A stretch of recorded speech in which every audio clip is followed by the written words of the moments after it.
Ladies and gentlemen, boys and girls, and children over the age of 21, welcome to the Hop Nation USA podcast. I'm your host, Sam, and we are here joined together for episode 30, and it's going to be a big one today because the hosts of Hop Nation are not alone.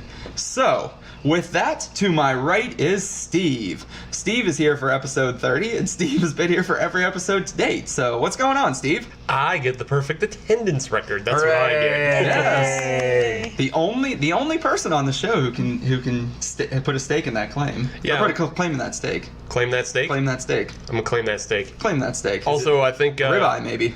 I don't think I've ever gotten one of those awards ever. Definitely not in school.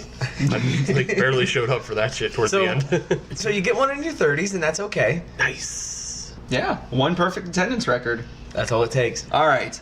So that's Steve. He's here again. And Adam is to my left, and he is also here again. I am here again. What's going on with you? Well, I don't have perfect attendance, but I feel pretty good about my record.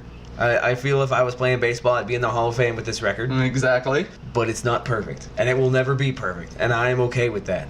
Well, it'll probably always be better than mine. That is true. I am very surprised you're here 2 weeks in a row. I know, that's right. So hopefully the audience is going to take note that I am here for 2 weeks in a row. Yes. And I'm back and I'm ready for more. I mean, this is almost a treat for me at this rate because I was really on that every other week pace and now I'm not. I mean, 1's a point, 2's a line, 3's a trend.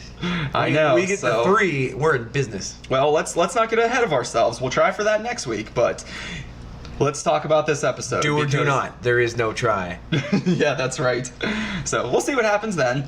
But let's get into this episode because we have a very special guest on the episode today. We're very happy to welcome back our friend Kelsey, who joined us for episode 7, I believe. 9. 9. Yes. Okay, I was off on that. But You were, and you're also kind of right, and you're also kind of wrong on that. how am I right at all? I said 7, she was on 9. Seems like I'm blatantly wrong.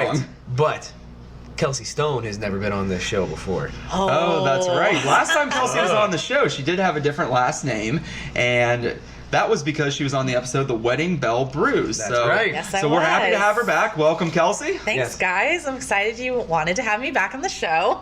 We're happy to have you. How are you doing tonight? Doing okay tonight. You look good. You look like you're ready for some podcasting. Heck yeah, I am. You look like you're ready for some beer. Even more of an accurate statement. I am definitely ready for some beer. For today's beer theme, we are going back to the States, gentlemen. We are. And not that we really ever left the States, because we're always here in the great state of Pennsylvania. Yeah. But It's a commonwealth, actually, Thank Sam. that's right, the Along Commonwealth. with Massachusetts, Kentucky, and Virginia. Okay, so we're in the Commonwealth of Pennsylvania, which is in the continental United States. And if you recall from previous episodes, we did an episode where we featured beers from Michigan, we featured beers from New York, and today we are featuring beers from the great state of Colorado, which, as we all know, has a very rich history in terms of craft beer. So now we're 3 for 51. Are we including Washington, D.C.? 3 for 52. Are you including Puerto Rico? Yes. That's going to be a tough episode.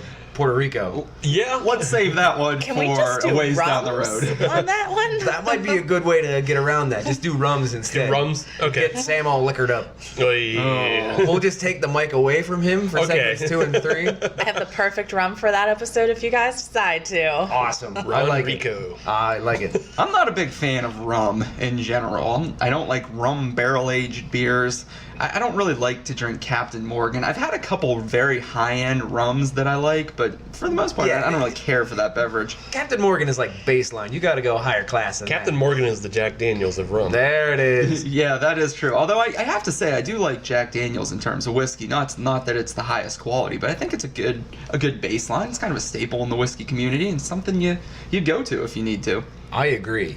So let's go to beer, though, because that's the point of this show. That's what we're going to be talking about. We're going to be drinking beers from Colorado. So, Adam, I'm going to turn it over to you to introduce our first beer for the evening. So our first beer from the great state of Colorado actually comes from a brewery that I think all of us have had something from them in one time or another, from the Avery Brewing Company out of Boulder, Colorado. Ah, yes, the Avery Brewing Company. Yes. I seem to recall drinking from them from time to time. Yes, Boulder, Colorado. I have yes. nothing on it. Isn't that the home city of the University of Colorado? I don't know or care. I went to It Penn is. State. Boom. Thank It you, Kelsey. is the home city of the University of Colorado. That's All right. right. Home of the Buffaloes. It's nice to have somebody Go here Bird. on the show that can verify some of these facts that we throw out from time to time. So what we are having is the White Rascal. It is a Belgian-style white ale. Mm-hmm. It is clocking in at 5.6% ABV. IBUs are a nice and low 22, so you can definitely tell why I picked it up. Yeah. So as I was doing a little research on this, I found out something very nice, and I am very impressed that they did this on their website.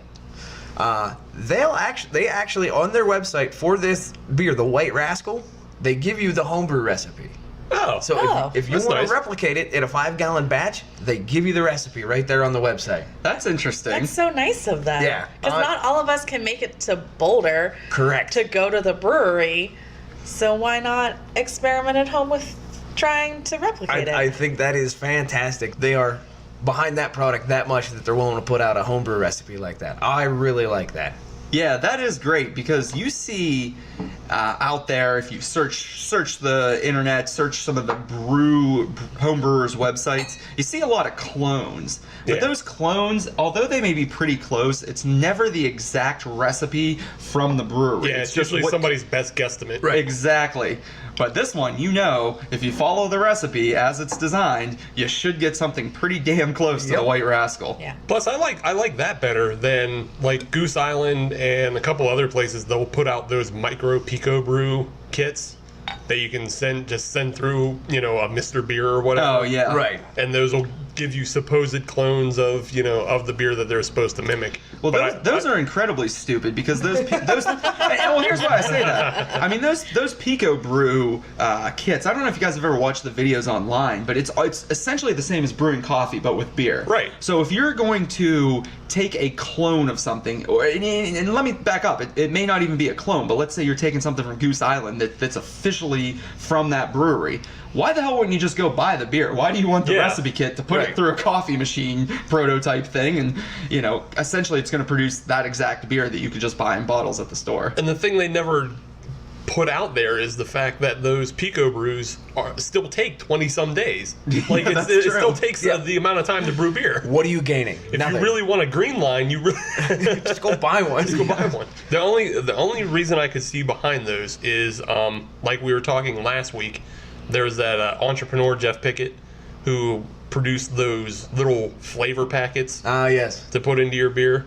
So Yeah. maybe you want to flavor, a green line or something like that to, with something else. But why? Right. So to get back to this beer a little bit, this is brewed with orange peel and something that I'm a little afraid of. Coriander. It has coriander in it. Yay! I love coriander. I do not. Me too. I do not. But for the grist, 50% two-row, 50% wheat. Cool. So that'll get you in the ballpark of what you should be expecting. Well, this looks like a hazy guy to me, Yeah. which looks Definitely. like a Belgian. It's on the lighter side. I would say a solid light straw. Yeah, light straw, it definitely has the look of probably like almost a wheat beer. If you didn't know it was a Belgian, Right. it would be, probably almost a Hefeweizen. Especially because there's still a bit of a fluffy head. You have a bit of a fluffy head. Mine's kind of dissipated a little bit. Yeah. Yeah, I still have the white ring, and I still have a mostly sunny day around. Just a little bit of wispy clouds on top. Yeah. That's about it. That's so romantic, Adam. Yeah, I've never heard anybody describe a beer like that It's before. like- So You're Bob Ross, except with words and beer. I like that. I'm going to put that on a t-shirt. On the nose, it smells like a white. you're getting some of those Belgian notes too. I mean, I can smell some clove in here. Yeah. Some of that Belgian yeast. Definitely the orange peel. I get a little bit of the orange peel. Not a whole lot. Kels, what are you getting? I'm getting some orange. I'm getting some of that yeasty smell in there. You can tell it's a white. All right. I just want to drink this now. Let's make it happen. Bottoms up. That's tasty. I can dig it. I like that. Yeah. I can also dig that. That is a nice beer. Very flavorful. It's incredibly smooth. It's very calming to the palate. Calming to the palate. Calming to the palate. I like that. And for me, that's a big deal because usually I'm drinking beers that are very hop forward and have a piney, citrusy taste to them. Not that I don't like that, but this is very calming to me. Would you consider it mellow? I would consider it a bit mellow on my palate. It leaves a clean, refreshing taste in my mouth, and it ultimately just makes me want more. Okay, I then. like this a lot. All right. I think it's zesty. It's like a zesty classic. Ooh, yeah. Yeah. It's has some familiarity to it, but some interesting combinations as well. It's got a little bit of a kick on it. Yeah. Yeah. Yeah, it's got a little bit of a kick up front, but like Sam said, it like mellows out towards the end. Yeah. So yeah, it's relaxing. I could drink. Yeah. I could drink this. It's a good beer to relax with. A very nice beverage. So while we sip on this sweet, sweet white Rascal, one of the fun things about the four hosts on this show is that we have all been to the great state of Colorado, and we've all enjoyed some brews there. Now, this has happened. I don't believe any of us have been there together. No. But Nope. we've certainly been there at different points. And most recently, Kelsey has actually had quite the road trip out in Colorado. So, Kelsey, tell us about this trip that you recently took out to Colorado. What was the point? What did you do? And what type of beers did you find when you were out there? What was the point? Well, every trip has a point, Adam, right? There is a reason behind why you do something or why you go somewhere. Well, the point of our trip to Colorado was one of our good friends from college was getting married out there in Estes Park. So it was on a Sunday. So Jeff and I decided to make a little bit of a long weekend of it. And while we were in our trip planning phase, we were like, how many breweries can we go to while we are in Colorado? Because it's pretty much the microbrewery hub of the United States. Yep. It really is, and no matter how much planning you do, Yeah. in a couple days, it's not possible to hit them all. There's too many. I think we barely scratched the surface, but I'm super happy with the ones that we did end up going to. We even took a little bit of a detour on a recommendation from Steve, which I really enjoyed that brewery. Jeff, not so much, but, well... Jeff's not here to talk about it. That's right. Screw that guy. Let's hear what you liked about it. So we had to plan our trip carefully based on when we had to check in up in Estes Park, and we had our car and we were trying to really maximize our time. So we really plotted out where we were headed. We started our adventure in Golden, Colorado, because when in Colorado, you have to go to Miller Coors. Yes. Now, Or Coors Miller, however they put it now. now all four of us have been there, right? Yes. That is correct. Okay. Yes. We've been there. We've taken the tour, and I can. I have never actually you've never taken the taken tour. You've never taken the tour. I've never Oh, taken that's the a tour. shame. I didn't take the tour either. I got you high didn't and take the walked. tour? No, it wasn't open when I was there. Oh my They weren't god. doing tours then. You guys need to get back there. The Yes. tour is incredible. So I've actually done the tour twice now. The first time I did the tour, we had a nice guide. It was super informational. We're walking through. This time it's all self-guided, but that was kind of nice because you could skip over parts you didn't really care about or weren't that interested in. But halfway through the tour, they give you a sample Nice. of either Coors Light or Coors Original, the banquet beer. Imagine that on a Coors tour. Wait a minute. I know, on You a said tour. Coors Light or Coors Banquet. Yeah. Okay, on a Coors. I hope all those high-end samples don't put them out of pocket. I know, right? Right, exactly. I mean, we want that brewery to be around for years to come. I have to say, that is the freshest Coors Banquet I have ever had. So you answered the next question I was going to ask. Did you go with the Coors Light or did you go with the banquet beer? I went with the banquet beer. Smart choice. Thank you. I thought it would have a slightly more flavor Yes. than a Coors Light. Oh, yeah. But it is Oh, it definitely straight does. from the tank because the next stop on the tour is bottling and packaging. And Nice. just to see them cranking out cases after case after case after case, it is incredible to watch. Mm-hmm.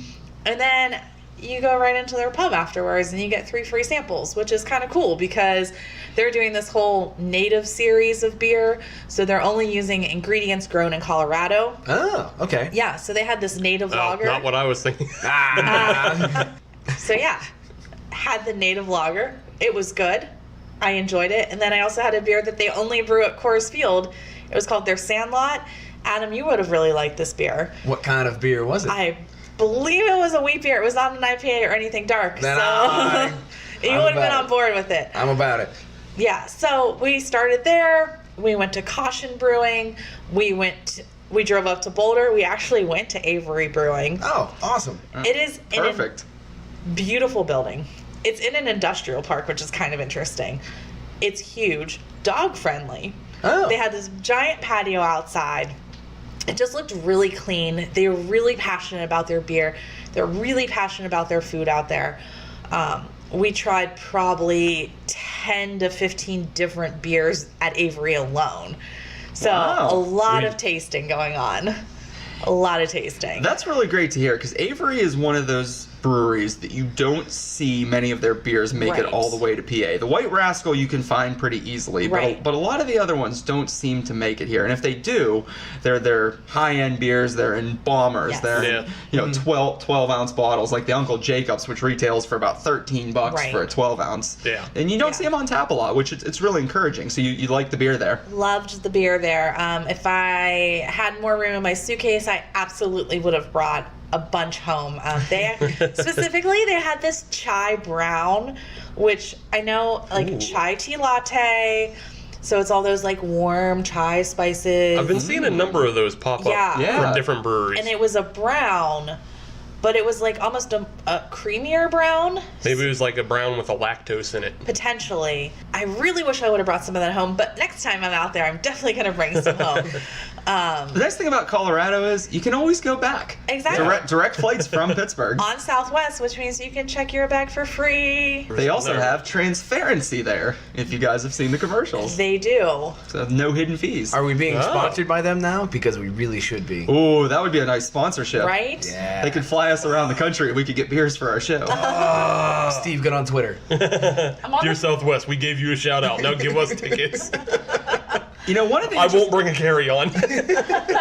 So you took us through Golden, and Yeah. you've taken us through Fort Collins. Wait, no. Boulder. Boulder. No, Boulder?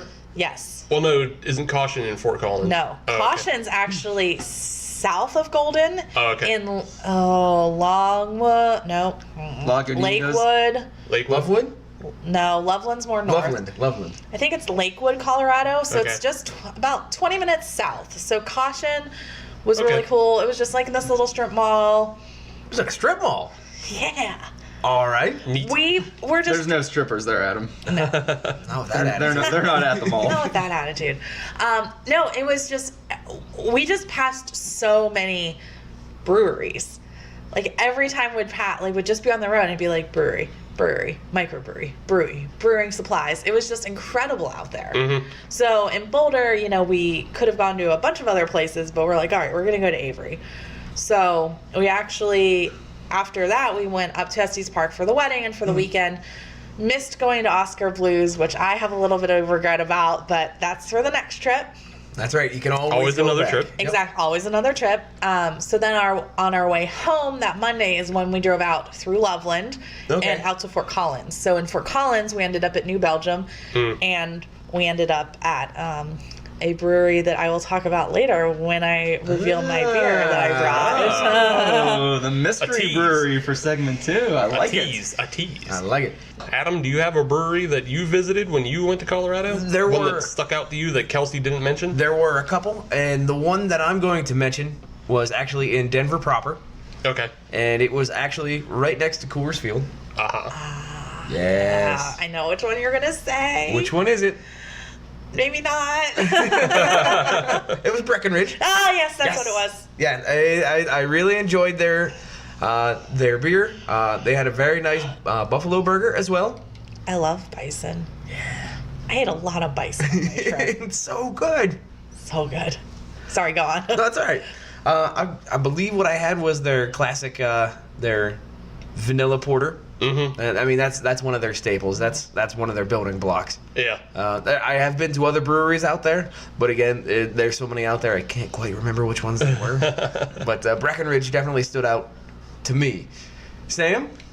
So interestingly enough, every time I've been to Colorado, it's been for either a work trip or skiing. I take that back. I've been to Denver to visit a friend before, but So none of this applies. Oddly enough, it was so long ago that I wasn't as into craft beer as I was now. So I've really only been to 2 breweries in Colorado. I've been to Coors, and I've taken the tour there. The other one that I've been to that I enjoyed, but don't remember a lot about, to tell you the truth, is one called Bristol Brewing, which is in Colorado Springs. Okay. And I actually have a glass from Bristol because it has a Labrador Retriever on it, and that's why I bought it. They had a beer, I think it was an amber, if I remember correctly. That was a lab beer that I liked, and the dog looked very friendly on the glass, so I decided that I wanted to purchase that and bring it home, and it is still in my collection today, and I still drink from it from time to time. So Bristol Brewing in Colorado Springs, from what I remember, it was great. Check them out. Steve, I know that you've had a pilgrimage out there before. Oh, yes, I did. And the one brewery that sticks out in my mind is also Denver proper. I think I know what you're going to say. What do you think I'm going to Are say? you going to say Great Divide? Yes. Yes, I went to Great Divide and I did their brewery tour, which is a lot shorter. It's actually a rather small facility. Really? Surprisingly, yeah. But they have full complement at the bar, Nice. and they had a number of Yetis. Let's see, and I had a number of Yetis. I also believe I had a Claymore, and I might have had something else. But I showed up early before the tour started, bought my ticket for the tour, Oh my. had probably a couple, and then I went down to Biker Jim's, which is a gourmet sausage and hot dog place, and they do like rattlesnake and elk hot dogs. Nice. That sounds Yeah. delicious. And then I came back for the brewery tour. So you were having a good day. I was. And then I went to a dispensary, so I had a really good day. Sounds like a perfect day. It is. So speaking of good days, let's maybe get back to this beer, which is reminding me of a good day. It is. This is the White Rascal from Avery Brewing. 5.6% ABV, 22 IBUs. 50% pale two row, 50% wheat. So don't ask me what hops are in it, because I don't have my phone in front of me right now. That's okay. Kels, you're the guest of honor today. What did you think of this beer? I really like this beer. This is one of the ones we tasted. I remember even saying, I could just sit in the warm weather. This kind of is like a good end of summer beer for me, because it makes me want to keep having warm weather, keep having summer. It's an easy drinker, which is nice. So it's like, okay, I want to have a beer. I'm going to maybe grab something along these lines, or, it's a warm day. I would definitely drink this again. I'm going to ask you where you got this later, Adam. Okay. I will tell you later on. Perfect. Avery Brewing Company. Well, where he picked it up in Pennsylvania. I did. I can actually just tell you right now. All right, yeah, that'd be great. I picked it up from the Giant Eagle in Cranberry, PA. Ah, the berry. Yes. Okay. Yes. Yeah, don't leave out the audience. Don't let them know where they can find this too. Well, I'm kind Only we can find this Only beer. we The audience know can it. never know. yeah, I'm kind of torn because it's a nice little, spot there in the Giant Eagle. They have a fairly decent selection there. They do. And I don't want everybody to go there, because then they're going to buy all the beer that I want to buy. Don't be selfish, Adam. I'm not. They're I going to have- restock the shelves. Adam, it's Let time other to people tell enjoy. the people where to find this beer. That's actually counterintuitive thought there, Adam. How do you Because figure? because if they start selling out of Avery and White Rascal, they might start bringing in more Avery. Right. Like the Chai High. Aha! Yeah, That's the long con. yeah. Yes. So what did you think of this beer? I enjoyed it. Okay. I enjoyed it. I have to say something similar to what Kelsey said. This is a good late summer beer. This is something that you can sit on the back porch, even in a day not unlike today, and just enjoy it in the late afternoon. The leaves are starting to turn a little bit. There's a little bit of crunch, with the leaves on the ground, but it's still warm out. I find this to be a good transition beer from an early fall to a late fall. And that's when you get into your pumpkins and things like that. I find this to be a good transition from your summer beers to your fall beers. I would agree with you on that. It has that little bit of sweetness that would flow well into starting to transition into the harvests and the Marzens and the Oktoberfests and the pumpkins and all that. But I also think it would just be a good summertime beer. Like, Oh, no doubt. Yeah, it's just like it doesn't have to be late summer. I just find it refreshing enough to be an anytime summer beer. So it's just a good beer. Yeah, it's good beer, good light beer. Yeah, I would agree. I'm not going to add too much more because I think everything's been said. But one thing I will say about this beer is I've had it a number of times in the past, and it is a beer that I don't drink nearly enough of. It's one of those beers I like every time that I'm drinking it, but you don't see it very often, and sometimes I do see it, and when I do, I don't buy it. So I'm going to make a mental note that the next time I see a White Rascal, I'm going to consider making that purchase. Now, when you say a White Rascal, you are talking about the beer.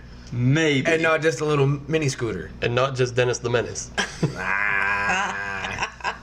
He was a rascal. He was a little rapscallion. He was. He wasn't part of the Little Rascals, though. No, he wasn't. No, just in general, he was just a general rascal. Yeah, that is true. He Oh, definitely why was. wasn't this beer brewed with alfalfa? So was Beaver Flavor.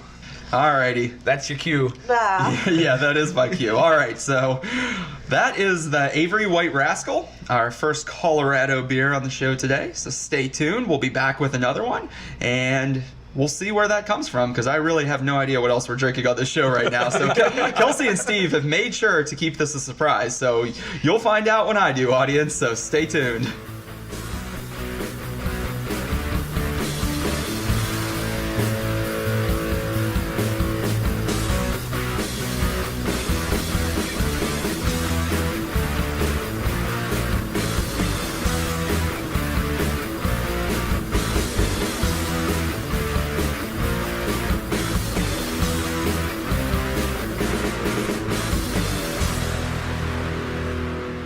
Well, friends, we have made it back. We are in our van, and we are road tripping around the great state of Colorado, trying all kinds of beers. And Kelsey, you're going to be introducing the next beer for our show today. Yes. All right. Well, we started in Boulder on our adventure today, and we're taking a little drive over to Fort Collins. Our next beer comes from Odell Brewing Company. It's called Easy Street. It is an unfiltered American style wheat beer. Surprise! Sounds interesting. Yeah, I bet it's going to be hazy as fuck. I hope it is. It's the can, which I'm going to read off the back of, says it's light in color with refreshing citrus undertones. The yeast gives the beer a nice, smooth finish, a slight fruit flavor, and its distinct cloudy appearance. Oh, called it. Called it. Cloudy. Cloudy. The IBUs on this are 21, and the ABV's a nice 4.6%. That's a good combination. Right? Easy drinking street. Yeah. Easy drinking. All I bet right. there's a lot of drinking on Easy Street. Probably. Seems like that would be a fun street to drink on. Or do a lot of things on. Seems like there's just no worries. According to the can, living in Colorado, What? There's no worries on Easy Street. You're just kind of there, hanging out, doing what you want to do. it's more of a state of mind than an actual place. You could be on Easy Street right now, Sam. Yeah, who says I'm not? I'm always on Easy Street, Adam. I'm an easygoing guy, as is yourself. So you know the feeling. Kelsey, have you had this beer on your trip already? I have had this beer on my trip already. I really enjoyed it while I was out there. So this is a suggestion from you to us. This is a suggestion from me to you. I liked that it was unfiltered. It didn't have that banana-y taste like a wheat beer, which I kind of appreciated. Or maybe We'll be the judge of that. Or maybe my palate was just so dulled by all the other beer I drank at Odell in New Belgium earlier that day that I couldn't tell. Maybe it was the fact that it was 85 and sunny and I was sitting outside on a porch on a Monday afternoon. And The way God intended. yeah, so I did have this on our trip. We had a lot of other beers at Odell, which were also delicious. They had 3 different flights that you could do, and each flight had 6 beers in it. So Damn. Yeah. yeah. Plus, they have a lot of just rotating beers. They had a lot of seasonals. They just have things that come and go pretty much. But this is one of their all year round available items. They recently started canning it. I hope you like it. It was one of the ones that we could easily transport back. But again, there are probably a good 5 beers from them that we You wish you could have had. wish they could have brought back. We actually we got a crowler of their Oktoberfest, brought that back, which was delicious. We got another crowler of one of their other beers. I can't remember it off the top of my head. Brought that back, and then we got a bunch of cans. So, like I said, a carry-on became a checked bag. Nice. So I hope you guys enjoy this. This is my gift to you. And We thank you. it's just one of those breweries that you can't get out in Pennsylvania yet. They don't distribute east of the Mississippi because we were looking for it. And Fair that's enough. a damn shame. Yeah. So the one thing I will say on this beer, it is a wheat, but it's got that big fluffy head on it. Yeah. Big white fluffy Yeah, head. it had a big Hefeweizen head. Yeah. Hazy straw again. Right. It looks Yeah. very Hazy. similar to the last one in terms of I color. think it's hazier than the last one, but It may it's be, probably yeah. because it's unfiltered. Yeah, I definitely think it's hazier. It looks almost like a pineapple smoothie. Yeah. There's a nice dog on the front of the can. Sam, that's for you. As we know, I do love dogs. as we learned very prominently in episode 2, way back when. One of the reasons I think that I was drawn to this beer so much is that Odell tends to have a lot of hop forward beers. Mm-hmm. So Sam, that'd be right up your alley. Yeah. On a lot of the beers that we tried there, a lot of IPAs, APAs, doubles, even a triple that we tried. So the fact that I think this was not as hop forward as some of the other ones that we drank out there is what really made it appealing to us. So All right. That's Yeah. fair. I've had very little from Odell's. I think the only beer I've ever had from them is their 90 shilling. we had that, yes. And that was very good, so I'm excited for number 2 here. Yes. Well, Cheers. cheers, boys Cheers. and girls. Let's dive in. Easy street. Easy street. Easy street. Yeah, that's a very easy beer to drink. Once again, I'm going to echo my sentiment from beer number 1, the Avery, is that's calming to the palate. Mm-hmm. It has a nice blend of flavors, but it's very even. Finish is very nice. It's clean. I like it. Easy street. That's Very- all there is very to flavorful. it. That's all there is to it. It's an easy drinker. I can definitely tell where they got the picture, the painting, or whatever the can art. Yes, can art is a good description. Can for art it. is what I'm looking for here. The label. I can definitely tell where that beer ties in with the can art. It makes sense. Well, why don't you describe it to the damn audience? They don't have a video. Yeah. It's a dog running down a drive with a sign that says Unfiltered, and he's running towards the Colorado Rockies in a nice open field. He looks like he's running down a nice, easy street. All right then. And the other thing is The sun is shining, too. Sun is shining. the beer matches the can quite well in terms of color as well. It does. Yeah. Yeah, it's not going to trick you when you pour it out. It's like, why is this so dark? I like it. It's all right. Okay then. It's all right. Oh, it's more than all right. Come on, Odell Beckham. What?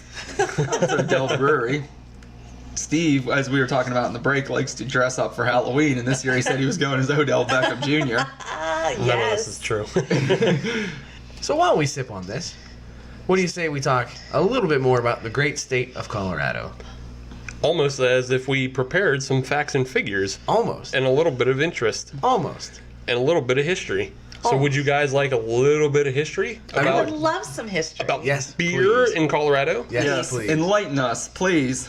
So I can give you what the first beer in Colorado was.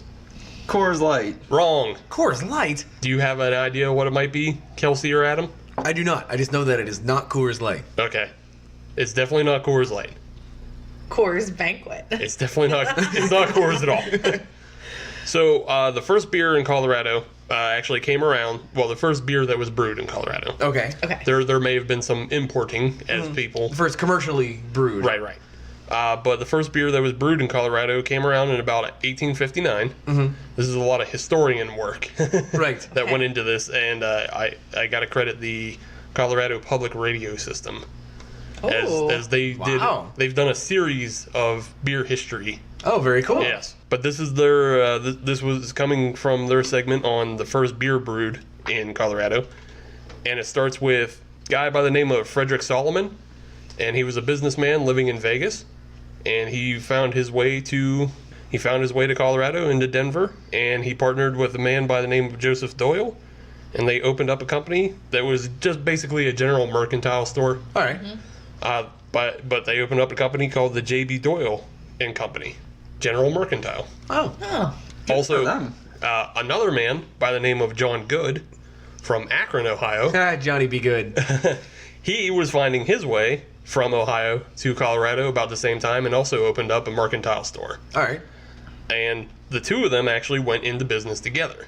What John Good provided was a resupply line because he did regular ventures back east to Ohio, to St. Louis, places like that. He was able to bring the supplies required for brewing back into Colorado. There wasn't any naturally grown hops in Denver at the time. I mean, for the most part, that whole Wild West area was underdeveloped. Right. You know, there wasn't a lot of produce or anything. The only thing they could really provide was the Rocky Mountain water and the barley. So they had to bring yeast and hops in from outside. But these two guys went into business together, and they opened in 1860. They opened the Rocky Mountain Brewing Company, Oh, and that was the first beer that was produced and sold. very cool. Yes. cool. And Now, is that brewery still around today? I don't believe so. No, it was in 1869 that they actually hired a true brewer. Oh. See, this wasn't even made by brewers. So for the first 10 years, they were just kind of blindly going through some sort of recipe. Right. They just had a recipe, but in 1869 they hired a brewmaster by the name of Philip Zhang, and then the company was eventually sold to him. Okay. It actually wasn't until 1873 that a man by the name of Adolf Coolers, when you could still be named Adolf, Right. that he founded the Coors Brewery Company in Golden, Colorado, as we've talked about.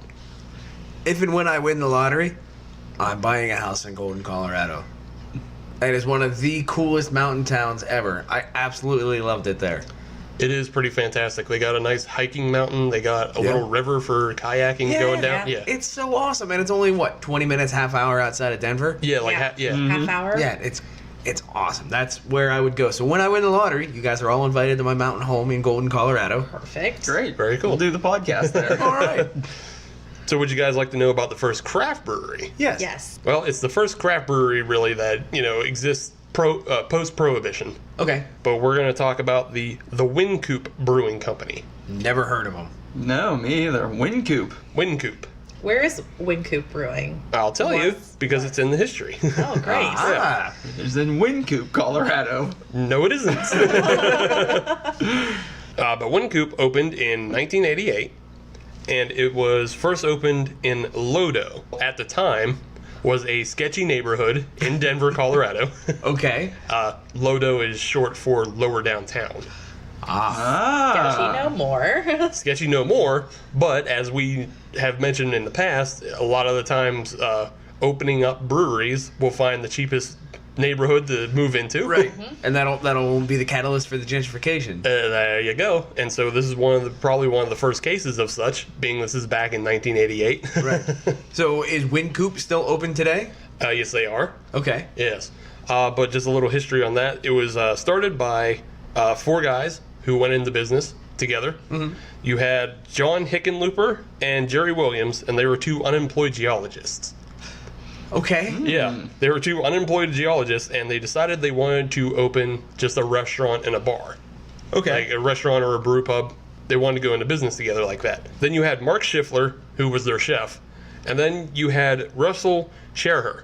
And I hope I'm saying it correctly, but it's a very German name with a lot of consonants in it next to each other. So somebody just got sort of punched the keyboard. A little bit, and hit a lot of H's and R's. But Russell Scherher, he was originally a computer programmer, and then he had heard about John and Jerry going into business together. And he had been a kind of a basement home brewer his entire life, but he got into business with these guys, and they liked his product so well that he became part of the business. And he actually has a bit of he has a lot of clout to himself in his history. How was that? Well, unfortunately, he did pass away in 1996. Oh, all right. But post his passing, the Brewers Association created an award called the Russell Scherher Award, and this award was named after him because of his experimental nature. Okay. So he was one of the very first brewers, especially in the Colorado area, but one of the very first brewers overall that experimented with mead making, and he made like cream stouts and doppel alts. Okay. So Yeah. he's just getting into the lab. Right. So now, anytime the award is awarded, which is a weird way to say things, but any person who's awarded this award, it's because they are considered a pioneer in some way. They're changing the game. It's somebody who's looking to knock down doors. Gotcha. Okay. Yeah. But yeah, the Wynkoop Brewing is still open to this day. and their experimental history is still very obvious in their menu. Like I just took a look at their menu today, and right now they have like 2 chili beers on tap, 2 completely different ones. Nice. They have Berliner Weisses, they have different doubles, triples, IPAs of all kinds. They're serving things directly out of casks. I can dig it. Yeah. I can dig it. I'd like to check this place out. Where did you say it was? It's in Colorado? lower downtown. It's in lower downtown. Yeah. Lodo, Denver, Colorado. Denver. Get there. But among this entire menu that they have of all these different beers they have available, they have one that's very, very specific and Okay. sticks out. All right. And I don't think you will find it anywhere else. It is called the Rocky Mountain Oyster Stout. Oh no. Oh. Now, we've all had oyster stouts, mostly Pearl Necklace from Flying Dog. Right. And that's made with actual oysters. So it was the Marooned on Hog Island by 21st Amendment. Yep. Great beer. Rocky Mountain Oysters is referring to something a little different. Not oysters at all. Bull testicles, in fact. I don't need that in my life. And what this was, though, it started out as an April Fool's joke. Okay. That makes sense. But I guess people liked it so much it actually is now a regular seasonal. Weird. Yeah, that's Yeah. interesting. But I tell you what, I would try anything once. So there is absolutely no way I wouldn't try bull testicle beer if I had the opportunity. You heard it here first, folks. Sam is all about bull testicle beer. I don't know if I'd say I'm all about it. He However, didn't decide if it was good beer or not. yeah, But you'll I try mean- it once. Oh, Right. absolutely. He's If I was all at- right to about see it. if it's good beer. If I was It's at Wincoop right now and they all said about to me, it. Sam, how about a bull testicle beer? I would say, do it up, Wincoop. I'm here and I'm ready for some bull balls. Gross. Moving along. So how many nuts does it take to make a batch of beer? Like what size are their batches? And how many nuts are in each batch? And do they serve it with a Rocky Mountain oyster, like a fried one? I mean, like with the bumbleberry from Fatheads, they'll put the blueberries in there. Oh, Like, that's a do they great question. serve it with like a fried one? Because that could be See- good on like the side of the glass. At least you get like a little bit of the Yeah, salty that's bit. what I was Like an thinking. It's orange more, wedge? Yeah, it's much more of a Blue Moon orange wedge, Yeah. and they just wedge a fried ball on the side of the cup. Oh, now what if a dick falls in by accident? Do they fish it out with a pool net or do they just let it go? I think you're in the wrong bar, Sam. Well, no, I mean, All right, Kelsey, save us from this. Any tidbit, any information that you've got? help us. So Wincoop, you said 1988, right? Right. So Odell, the beer that we're drinking, 1989. So Yeah. not long after. So a close second. They are Close second. a fellow pioneer. I think when we were up there and I read, the original brewery was located in an old grain elevator. Oh Okay. my. I think like early 1900s, like 1915 maybe. And that original brewery is only a couple blocks from where their current brewery is right now. So Okay. Very cool. yeah, so that's my fun fact. Well, that's some good beer history for you folks. I tell you what, that was good stuff. Thank you, everybody. Now let's get back into this beer, the Easy Street from Odell Brewing Company. We've had a chance to really enjoy this unfiltered wheat. We had some thoughts at the beginning of the segment. Now we're gonna have some closing thoughts on that. So, Adam, what do you want to say about this beer? I want more. Well, that's actually perfect because Kelsey just poured you She did. a few more sips, And I got more, and I'm all about it. and you're all happy about that. I like this. In terms of the wheat side of things, I appreciate that this doesn't go full banana. It's a nice change of pace. It's a little bit more on the clove side rather than the banana side, and I can appreciate that. The nice white fluffy head is very picturesque. I like that. Bottom line, I like this beer. I drink it again. Yeah, I would as well. I mean, I am really into unfiltered beers right now. I feel like that's the next big thing in craft beer. It's the next, not the next big thing because people have been doing that for a while. But you see more and more unfiltered beers coming from a lot of these breweries that previously haven't done them, or at least haven't done them and then mass produced them to many different places in the country. Even a lot of local breweries here in Pittsburgh, we're seeing a lot of unfiltered stuff. So it's very exciting to me. I love the unfiltered beers. They're hazy. They provide a lot of flavor, and this beer is no exception. Generally, I'm not going to choose a wheat beer when I'm transcending the styles and trying to really determine what I'm in the mood for. Wheat's not really going to be up there, but this one I like. It's clean, it's smooth, it's calming to the palate, it's unfiltered, a lot of flavor. I'm just really enjoying it. I guess I can confidently say that I like everything that I've had from Odell Brewing to this point. They are 2 for 2. They are 2 for 2 in my book, and that's not a bad place to be here at 100%. So, Steve, what did you think of Odell's Easy Street? Not impressed. Okay then. It's an okay beer. I don't find much about it that I really love. It is smooth. It's an easy drinker, but I don't know. I'm not getting the clove flavor like you were saying. Oh, all right. And I'm not getting much other flavor either. It's just kind of a malty, bland beer. Okay then. Doesn't work for me. it's too easy for Steve. He doesn't like this street. Nah. He needs something on medium or hard. I play expert, yo. Expert street. You know what? I'll take 2 yeses and 1 no out of this crowd. So I'll consider it a check mark in the victory column for bringing a beer on the show. So 3 for 3 is like that expert level. So that's my next stop. Seeing as you brought it on the show, what was your opinion on the beer? I assume you liked it. I absolutely liked it. You thought I was like going it to a say I lot. didn't like it. You had me hanging there for a second. No, I absolutely like it. Everything that I probably would have said already has been said. It's an easy drinker. It's a little more clovey. It's not as banana. It has that nice color. The unfiltered is nice. Definitely seeing more of that. I liked it enough to bring a 6-pack home from Fort Collins with me in my suitcase. So next time I'm out in Fort Collins and I go back, chances are probably going to get another 6-pack. And hopefully we'll start to see Odell shipping Yes. to PA. I don't even Across know. the Mississippi. Across the Across Mississippi. the Yeah, that's a Mississippi. start. Maybe not even to PA. Maybe, Yeah. let's start with Ohio. You know Ship. what? I'll go there and get They it. have a super small distribution. It's only like 13 or 14 states. So hopefully they can start, shipping. I'll get on the Twitter machine. Get on the Maybe Twitter. Miller Coors will buy them out. I hope that they don't. I'm not a Yeah. big fan of that. Stay independent. I want to stay independent, but I want them to expand and come to me. Come to me. Maybe you Come have to to go PA. to them. Maybe. Maybe you can just find a space for them to open up a second brewery. Oh. All right, so we got one last stop for you on the Colorado road trip. When we come back, we've hit Avery, we've hit Odell's. I don't know where the hell we're hitting next, but Steve is going to tell us. But you're going to have to wait to find out right after this quick break. So stay tuned.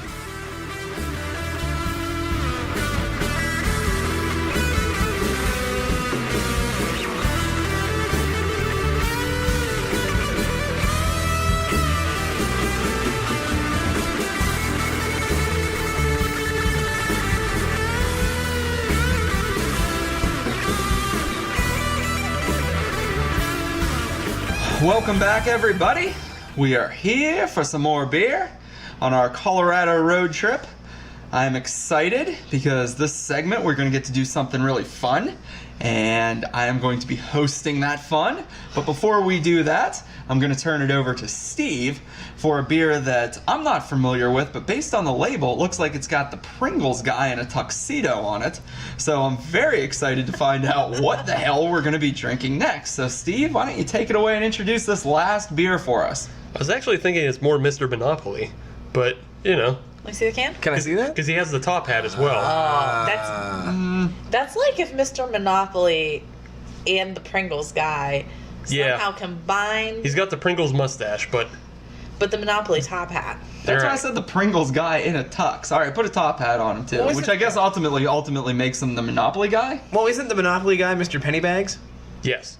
Yes. Why don't we Yeah. refer to him by his proper name, Mr. Pennybags? Because you're the only person from 1910 who knows that. Is it Pennybags, really? I think so. I think you're right. Now, is he nicknamed the Earl? No, he's not. But what is named the Earl is this beer that we're about to drink. And this is an English mild ale, and it's brewed with Earl Grey tea. Now, the Earl is coming to us from Caution Brewing out of Lakewood, Colorado. And I admittedly had to text Kelsey while I saw that she was in Colorado, and I texted her and I said, and jokingly I said, bring me back a 6-pack of that. But she actually did, so we can all thank her for this. But I originally had this beer when I was on my little road trip through Colorado, and I stopped at a brew pub in downtown Denver, and it was on the list of things that were there, and I just tried it.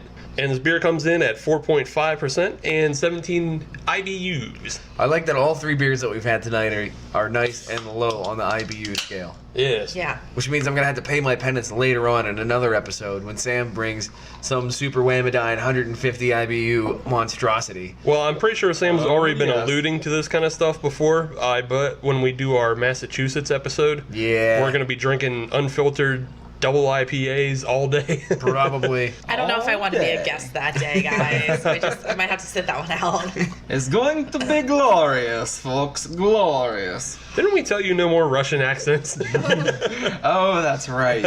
All right, we're done. No, we didn't. We didn't tell you, actually. You just said you're not going to do them anymore. I told myself. Oh, yeah. And sure enough, I did it again.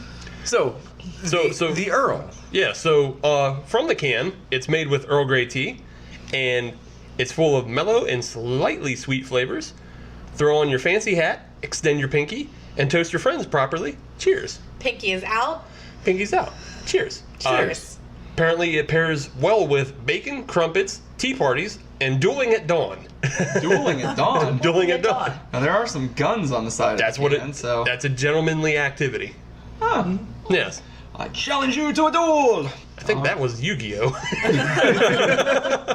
That might have been. Anyhow, this kind of looks like Earl Grey tea at first glance. It's it's very clear. Yeah. And it has that same kind of amberish, dark amberish color. Yeah, dark amber brown in that area. It has a little bit of a red tinge to it. Mm-hmm. And it definitely looks like Earl Grey tea. Like I said, it is an English mild ale. That's the base that they're working with, but then they brew it with Earl Grey tea. I want to put this in a teacup and drink it. I can make that happen for you. Tempting. Tempting. Yes. Now, it has some good head retention. And, It does. Yeah. And the smell, you can smell some of those Earl Grey notes. Yeah, it definitely just smells like Earl Grey tea. Yeah, it really does. But you can also smell some heavier malts, at least I can. I'm getting a lot of alluding on the malty to side of things. Yeah, alluding to that English, mild ale base that they're working with. On here. the back end of the nose, I get that malt, but up front, it definitely is tea. Yeah, absolutely. Well, I cannot wait any longer. Cheers. Pinky's Cheers. out. Pinky's out. Wow, I feel so Interesting. hoity-toity drinking this. So tasty. I've never drank a beer with my pinky sticking out before, So it's interesting. but I don't hate it. It's interesting because it comes in with tea, Yep. and then it goes to a maltiness, Right. and then it comes back to a tea finish. Yeah. Yeah, it has that weird kind of roller coaster of flavors going Yeah. through it, but it's all there. But I dig it. Yeah. That's very interesting. Yeah, that really is. Very, very flavorful beer. You can taste the tea, but it has a lot of sweetness from the malt. And like you guys said, it's kind of on the front and it rolls off for a little bit, but then it comes back on the back end and it does linger around on your palate. Even after, your first, second sip, it's still there for a while, which I like. Yeah, like you said, it has that bit of sweetness, and it also has kind of a fuller mouthfeel than the other things that we've been drinking tonight. And I'm just wondering if maybe there's a little bit of lactose, Perhaps. in that recipe, because it's similar to adding milk to your tea. So so I wonder if they like kind of that. went that route. Possibly. Man, I want a little tea sandwich, maybe a crumpet with some, jam or some jelly on there. Scone. So now is the part of the show that we've all been waiting for, and Have we are bringing back an old favorite that we have not done since I believe it was episode 17 when we were at Cobble House Brewing. I Yes. believe you are correct. And we are bringing back the Eye of the Hurricane quiz show. Hooray! Oh, this is very exciting. So, if you remember from way back around episode 17, when we did our quiz show with Scott from Cobble House, I was hosting that show, and Scott was our guest and victor of the quiz show. And that means, since Scott is not here with us tonight, I will be hosting again as I retain my hosting duties Yes. since he won. The championship title. Which, thank you, Scott, if you're listening tonight. I appreciate it because it gives me the opportunity to host again here. I still hold the championship belt, which makes me very proud. And hopefully you will lose it tonight. I may, but we shall see. So it's going to be Steve versus Adam versus my surrogate, Kelsey, Hello. who will be filling in for me, who I know is rich with trivia knowledge, especially around the great state of Colorado. So she's going to do very well, I'm anticipating tonight. You brought in a ringer. I always, That's the bottom line. You I brought in a always ringer. like to bring in a ringer. Sam will do my best. Make no promises. Because as we know, the loser of the quiz show has to chug a hurricane, hence why it's called the Eye of the Hurricane. So we have a cold, skunky, disgusting hurricane beer, and the loser of the show tonight will be chugging it. So if Steve loses, he'll chug it. If Adam loses, he'll chug it. And because we are always easy on our esteemed guests, if Kelsey happens to somehow blow this and lose the friggin' show, I will be chugging the hurricane. I'll lose my hosting duties, and I will no longer be on easy street. Sam, I would take a sip of the hurricane before letting you finish it if I somehow lose. Look, if you lose this show, I will gladly let you have as many sips as you want, because that is that much less that I have to drink. It'll be one sip and one sip only. One sip and one sip only. Okay, so to remind everybody the rules of the show, I am going to be asking everyone a series of questions, and these questions are all based around Colorado in some way, shape, or form. The winner of the game will be the first person to get 5 questions correct. So if you get 5, you will be declared the winner. And if it's Steve or Adam, they will have hosting privileges for the next time that we do the Eye of the Hurricane quiz. If it's Kelsey, hosting duties will remain with me. Now, you can win with 5 questions correct, but you can also lose with 5 questions wrong. So if you buzz in too quickly, or you just don't know what the hell you're talking about, and you miss 5 questions, you're the automatic loser, and that means you are chugging the hurricane. Before we get into the show, I want to go around and test everybody's buzzers. So when I call your name, test your buzzer. Adam? Seems to be working all right. Kelsey? Excellent, excellent. Sounds great. Steven? Now, Steven, yours doesn't seem to be working. Isn't this the problem we had last time? Why don't you try it again? Okay, I heard it that time. All right. All right. So you guys ready to get into the show? Does anybody have any questions before we start? None. We've all played this before, and we're all excited to play it now. All right, so here's the first question on the Eye of the Hurricane quiz. What is the largest craft brewery in Colorado? Is it A, Coors Brewery, B, New Belgium Brewery, C, Oscar Blues Brewery, or D, Breckenridge Brewery? Adam! I will go with Oscar Blues. And Adam has a point in the loser column. So you are one step closer to chugging the hurricane, Adam. Steve. New Belgium. Steve is correct. Hey-o. New Belgium is the largest craft brewery in the state of Colorado. So Oscar Blues was my other choice. So I took care of it for you. Thank you. Nobody took the bait and No. went with Coors. No. I threw it in there as a wild card, but nobody fell for it. Okay. All right. So Steve is at 1 point. Adam is at 1 Negative? point. Yeah, -1. Question number 2. What is the state bird of Colorado? Is it A, the lark bunting, B, the American goldfinch, C, the ruffed grouse, or D, the bald eagle? What were those options again? Yeah. So I'll read them again. A, the lark bunting, B, the American goldfinch, C, the ruffed grouse, or D, the bald eagle? Kelsey. The lark bunting. Ding, ding, ding. You got it right. That was a fantastic recall of knowledge from your state bird trivia days. State So- Bird Trivia Champion. Thank you Yes, very so much. Kelsey gets 1, so she has a point.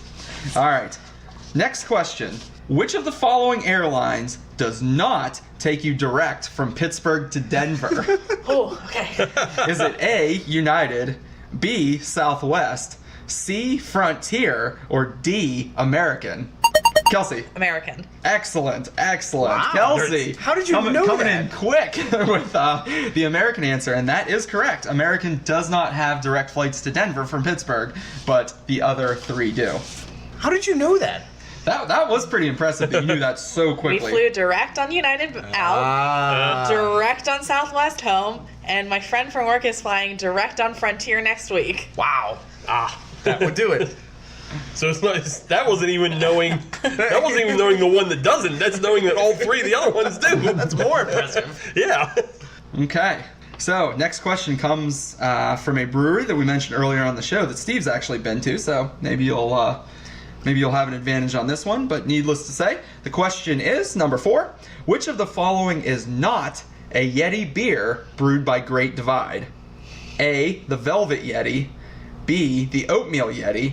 C, the Chocolate Oak Age Yeti. Or D, the Chipotle Oak Age Yeti.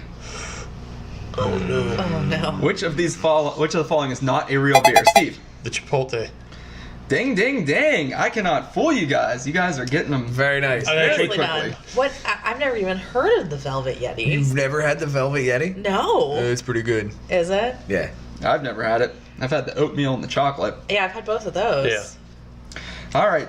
So before we get into question 5, Steve is at 2 points. Kelsey is at 2 points. Adam is at 0 points with 1 point in the negative I'm column. going to have to start throwing One Hail strike. Marys here. Yeah. Start buzzing in. But we got plenty more questions here. So let's get into question number 5. What is the tallest mountain in Colorado? A, Maroon Bells. B, Pikes Peak. C, Longs Peak. Or D, Mount Elbert. Adam. Long's Peak. That is incorrect. Aw. And Adam is sitting two negative. Steve. Pikes Peak. Steve gets a negative. Kelsey, do you want to try your hand at a 50-50 chance here? What are my remaining options? The remaining options are Maroon Bells or Mount Elbert. We'll go Maroon Bells. And Kelsey gets a negative. So that would leave the answer as Mount Elbert, which I did not know that. I actually thought it was Pikes Peak, but I think Pikes Peak is the highest elevation that you can drive up to I in believe that is Colorado correct. Springs, but there actually are higher mountains that you could hike Fair up enough, to yeah. if you wanted. Fair enough. Okay. Question number 6. As we all know, the Air Force Academy is located in Colorado Springs. So the question is, what is the mascot of the Air Force Academy? A, the Eagles. B, the Falcons. C, the Hawks. Or D, the Owls. Adam. Falcons. Adam gets on the board with a point. There it is. The Air Force That was- Falcons. That was so fast. Yeah. He knew that Yeah. the Falcons was the mascot, and he needed that point bad. He knows about college football teams for. Well, Navy is the midshipmen, Yep. and Army is the Golden Knights. I knew both of those. Well, then why are you leaving the Air Force out? Sad. Just sad. It's not bad. Sam, ask your next That's so question. sad. That's so sad. You're not supporting all of our branches of the military. All right, you guys ready for the next question? Yes, please. Stop taking a knee on this game, Adam. You son of a bitch. Which of the following is not a beer brewed by Miller Coors? A, Killian's. B, Terrapin. C, Henry's Hard Soda. Or D, Blue Point. Killian's, Terrapin, Henry's Hard Soda, or Blue Point. Henry's? Steve, another point in the loser column. Well, hold on. That's not beer. Oh, he has a point. All right, I should have rephrased the question. Which beverage is not brewed? Yeah. You're not getting a point for that. You're still going in the loss column, but It was a moral victory. it was a moral victory. You did correct the host there, so I appreciate you correcting the question, but you still get a negative point. All right, so we have Killian's, Terrapin, or Blue Point. You guys have been to the Coors Brewery. That's why I'm kicking myself right now. Terrapin. Incorrect. Aw. Terrapin is, Oh. in fact, part of Coors. The Blue Point. The Blue Point is correct. Blue Point is part of Anheuser-Busch. Aha. I was down to the Blue Point and the Terrapin, so I'm glad you picked Yes. Terrapin. I was like, I know Killian's All is. right. Me too. All right, so Steve is 2-2, 2 points and 2 negative points. Kelsey is 3-1, 3 points, 1 negative point, and Adam is 1-3. Oof. So Adam is two missed answers away from chugging the hurricane. He breaks late. Again. Everybody knows that. All right. How about this one? Which of the following beers is brewed by Boulder Brewing Company? A, the Killer Penguin, B, the Orabelle, C, the Dayblazer, or D, the Colorado Native? Dayblazer. That is incorrect. If you remember from our fantasy football draft party, New the Dayblazer is That was brewed New by New Belgium. Belgium, and Yep. Kelsey had that at the party. No, I don't remember from that, and that. You are incorrect. That is a New Belgium beer. Man, this is tough. What are our options left, Sam? Colorado Native. Okay, so we had the options left Yeah. are Colorado Native, the Orabelle, or the Killer Penguin. Which beer is brewed by Boulder Brewing Company? I'm at 3-1 right now. You're 3-1. You can afford it. You can afford it. I can afford it. Kelsey, The Penguin one. you are correct. The Killer Penguin is brewed by Wow. Boulder. The Orabelle is brewed by Great Divide, and the Colorado Native is from Coors. Oh, I'm stupid. I was thinking of the Killer Penguin as the tactical nuclear penguin from Brewdog, which is one of those big 35% beers. Oh. Tale as old as time. Yeah. I'm as old as rhyme. Yeah, and I believe all of these beers, well, except for the Colorado Native, which you get in Colorado, you can buy all of them here in Pennsylvania. Huh. All right, so this next question here, if Kelsey gets it, will be the winner. Now, this is not a multiple choice question, but I'm giving you guys a little bit of a cushion here on this answer, okay? Okay. Okay. All right, so I need for you to name 5 of the 7 states that border Colorado. Steve. Utah, Nevada, Montana, Oklahoma, Nebraska, and Wyoming. I think you gave me 6. I might have. You did. You gave me 6, but it's wrong anyhow. What? So I will say that 4 of those that you gave me are correct, but you're getting another point in the negative column. Adam.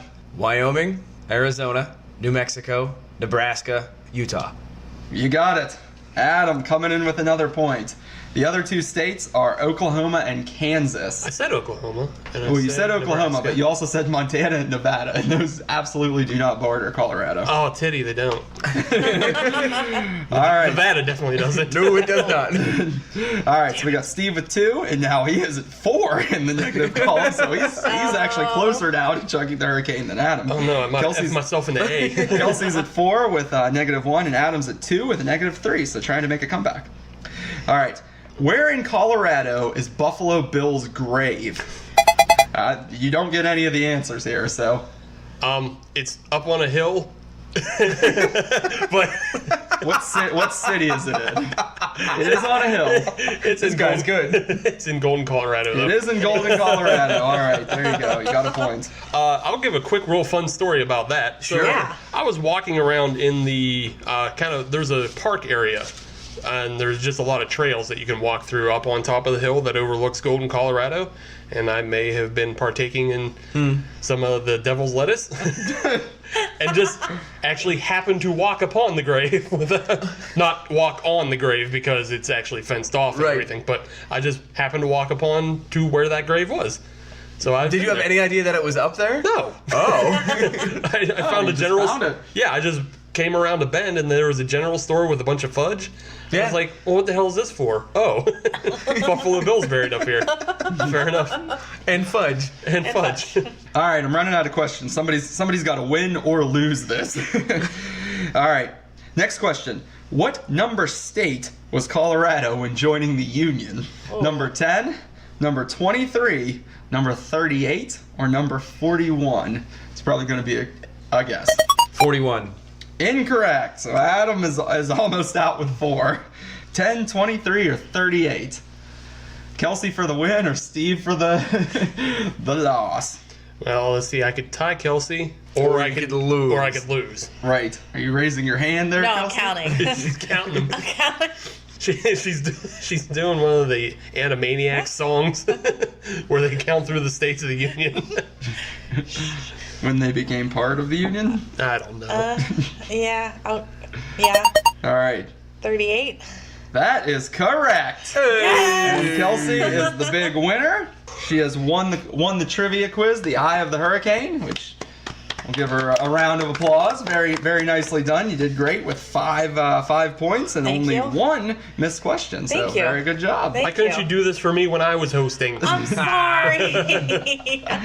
So, all right. I guess still I'll retain hosting duties then, unless I want to give it to one of these gentlemen and join the plebes at the trivia game again and not sit on top of the high mountain and just ask the questions. So Steve, I'm still kicking myself from the Game of Thrones trivia question. I've never seen an episode of Game of Thrones, and I somehow got that correct.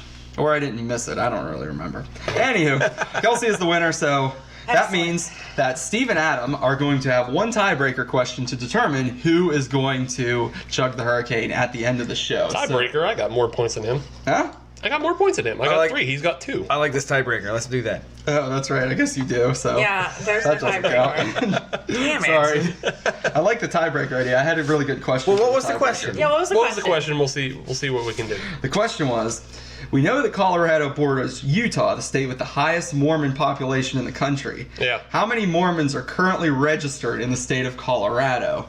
Closest without going over would be the winner. Sam, that's a really good question. That is a good question. That is a good question. How many thousand? Yeah, just take a guess. How many thousand Mormons are registered in the state of Colorado? Now here's a question. Are Price is Right rules in effect? That's what he said without going over. Good. Yeah, let's do Price is Right rules without going over. How many thousands of Mormons are currently registered in the state of Colorado? 22. Steve's going with 22,000 Mormons. Yes. Alrighty. Adam, how many Mormons do you think there are in the state of Colorado? I will go a conservative 23,000. Ooh. 23,000? Why not just go 22,001? Well, that is going to pay off big for you because the answer is 151,884 There Mormons. yeah. Yeah. There's that many people that believe in that silly make 'em up nonsense. Yes. And those are the registered ones, not the undocumented. Documented Mormons. A lot of bad hombres there. We got to build a wall. Gotta build a wall around Colorado. Make their wives pay for it. All right, so with All of that, them. Adam has got himself out of chugging the hurricane, Hooray! and now Steve will be chugging it up, which is actually quite fair because of the 3 that we've done where we've chugged hurricanes. Steve completes the trinity in terms of who's drank it. That is true. I drank it first, then Adam drank it, and now Finally Steve complete the circuit. will get to enjoy his beer. So before we get into that beer that you're more than likely not going to enjoy, let's get back to the Earl by Caution Brewing Company, a beer that seems like we're all very much enjoying. Yes. Yeah, this is one of my, just in general, this is one of my favorite beers overall. And it's just such a nice, easy drinker. I think it's my favorite all-time just kind of day drinking beer.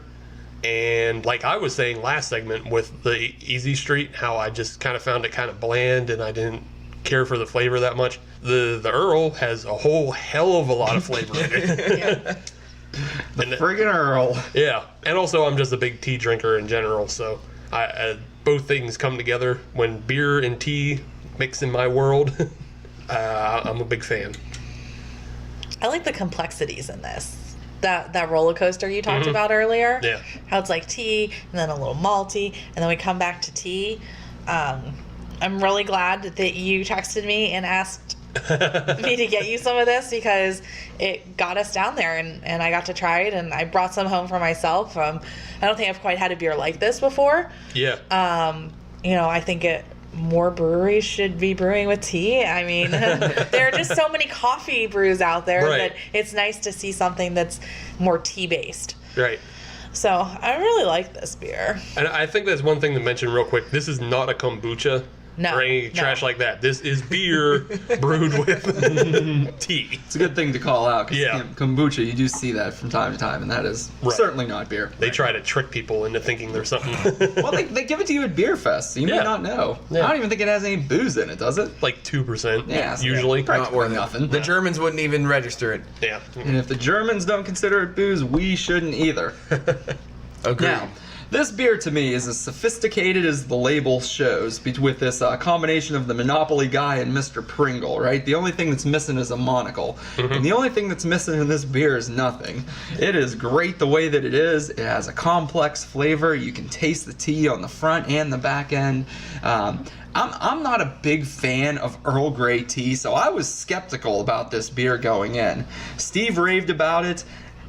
Up until this point in time, obviously, I haven't seen it anywhere. It's not something I've had before, but something that I'm really glad that we tried on the show here today, because it's turned me on the tea beers. Because like Kelsey said, you don't see a lot of tea beers out there. It's not something that, especially around Pittsburgh, the craft breweries are experimenting with. And I kind of want to see more, because after this, it has certainly piqued my interest in terms of what we can do with tea and home brewing when put together. So I hope to see more of this, but I'm really enjoying this Earl, and I think it's great. Adam? Well, Sam, I must admit that I had the same thoughts that you did at first. I personally am not a big tea fan, so I came into this one with a little bit of caution, full pun intended. But I was willing to come in with an open mind. Steve had ranted and raved about this beer for years now. And tonight was the first chance I've ever had to try it. And I like it. I like the maltiness of it. But above and beyond that, just in general, what I like about this beer is this beer has a good hook. This pulls you in. And not only just on the beer level, but on the brewery level as well. Because this is something that you see this, you try this, oh, what else do they make? Yeah. It pulls you into caution brewing as a whole. Like you said, Adam, like it was one of those things, it had that hook because when I was at the brew pub, well, it was more of like a craft beer bistro. It was a bistro. That's what it was. A beerstro? A beerstro? We could call it that. Oh, Patent I pending. like that. Yeah, patent pending. Copyright that term. But I was sitting there and I was looking at the menu, and like obviously I was in Denver and I was in Colorado, so they have a full complement list of things that I've never had before. So that stuck out beyond things I've never had before. Right. So I had to go with that, and it worked out great. It hooked it. So going back to the idea of the patent pending, instead of bartenders, we're going to have baristas. Barista. Yeah. They're all going to have art degrees. And then, when we do pumpkin beers and it has the head on it, they can draw little things. They can draw things in the head with the cinnamon sugar. Yeah. That's a great idea. I like where this is going. Smart. Great idea. I would drink there all the time. Hell yeah.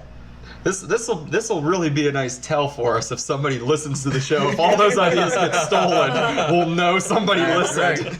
You son of a bitch. So I believe Stole it from Hop Nation.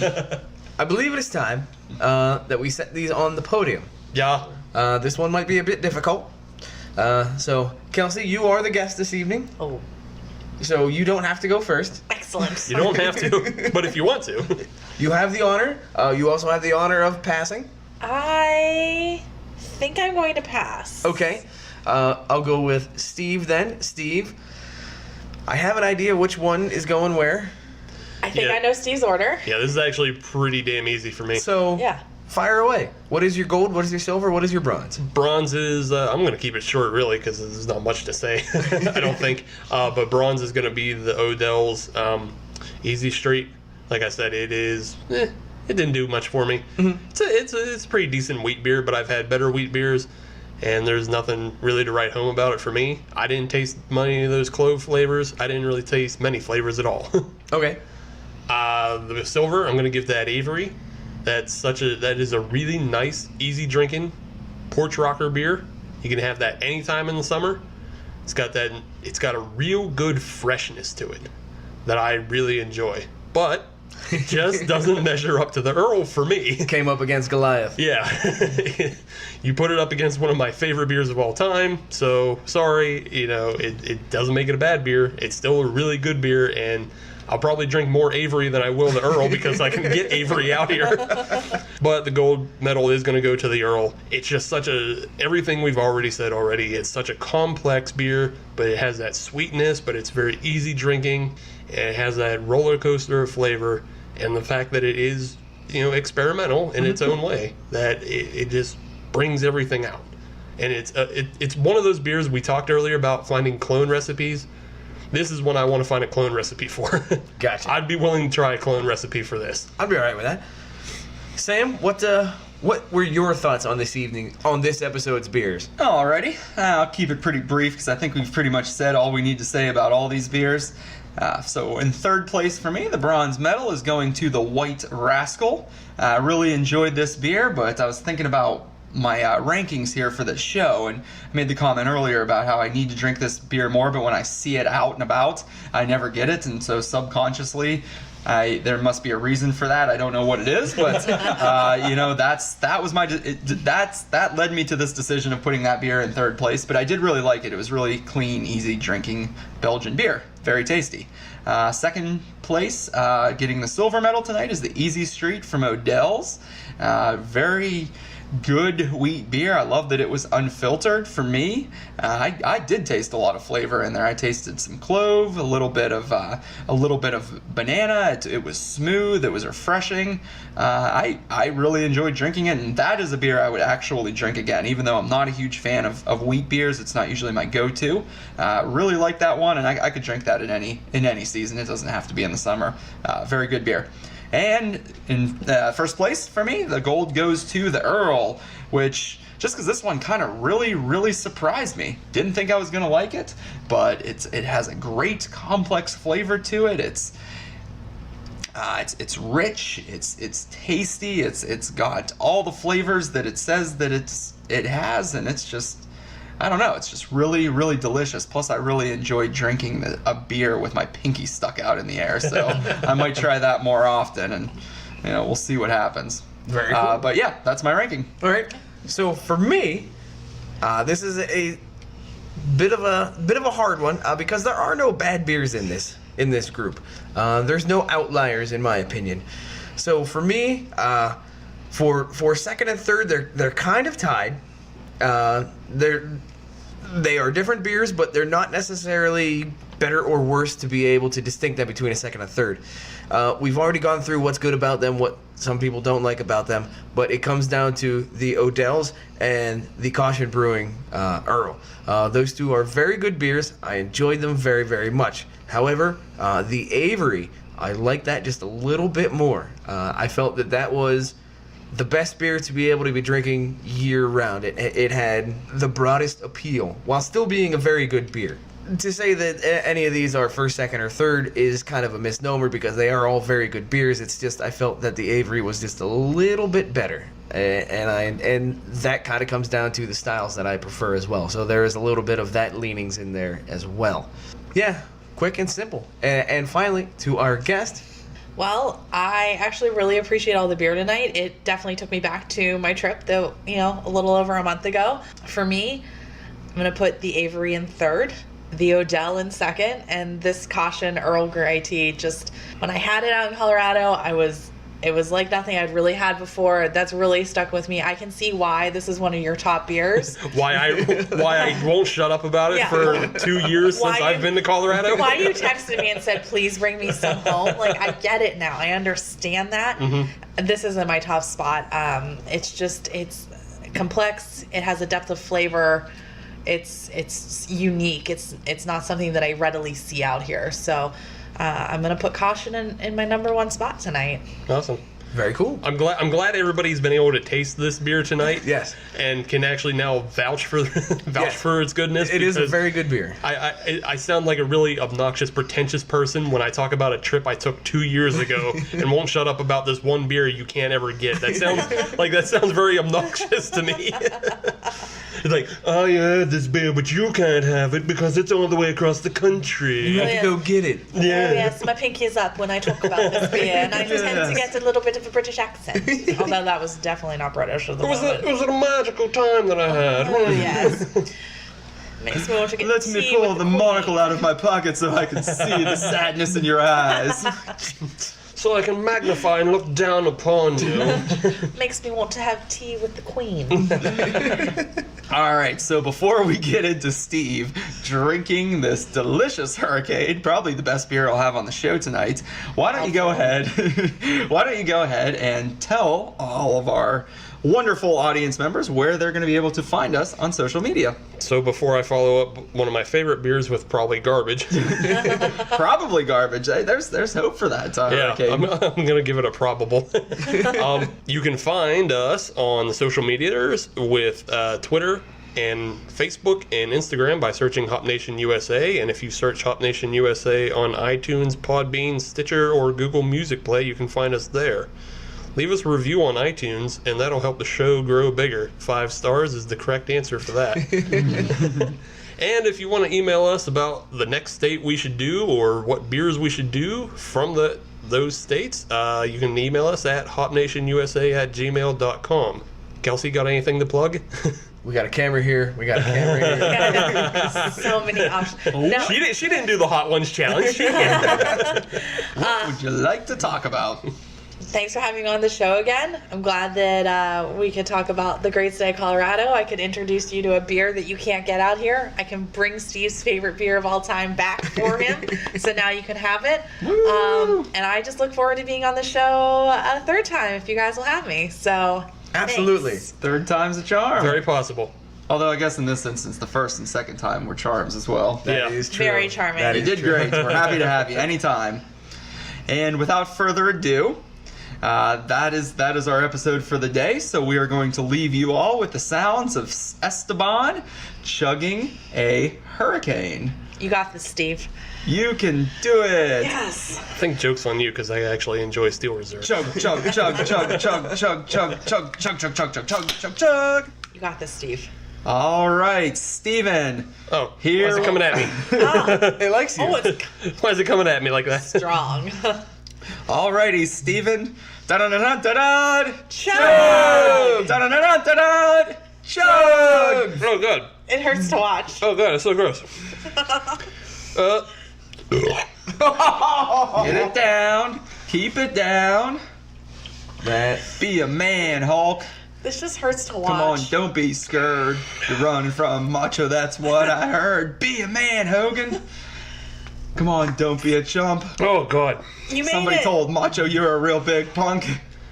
That was from the Gross. depths. Oh, that's so gross. Nasty. I don't want to lose again. Good job. I played it too fast and loose.